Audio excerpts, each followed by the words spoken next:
संसार कुछ भी कहे,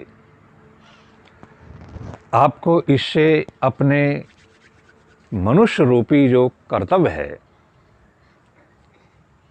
उससे कभी नहीं हटना। महर्षि दयानंद कहते कि मनुष्य किसे कहते हैं।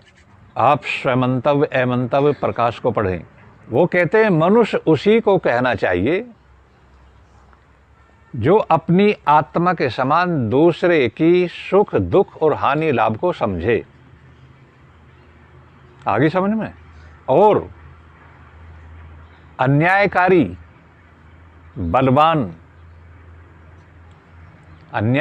बलवान से भी ना डरे, और सदाचारी धर्मात्मा निर्बल से भी डरता रहे।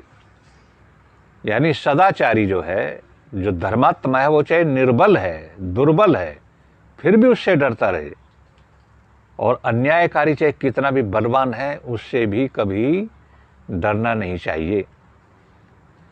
बल्कि अन्यायकारी जो व्यक्ति है उसके साथ अप्रिय आचरण और उसके बल की हानि सदा करता रहे। और जो धर्मात्मा अनाथ, निर्गुण, दुर्बल भी क्यों ना हो, लेकिन उसका प्रियाचरण और बल की वृद्धि सदा करता रहे। और इतना ही नहीं, इस मनुष्य रूपी धर्म को निभाने में यदि प्राण भी चले जाएं तो भले ही चले जाएं, लेकिन मनुष्य रूपी कर्म से कभी अलग होना नहीं चाहिए। तो उन्होंने क्या कहा? उन्होंने ये कहा है कि धर्मात्मा निर्बल से भी डरता रहे, और जो अन्यायकारी हो चाहे कितना भी बलवान है उससे कभी नहीं डरना चाहिए।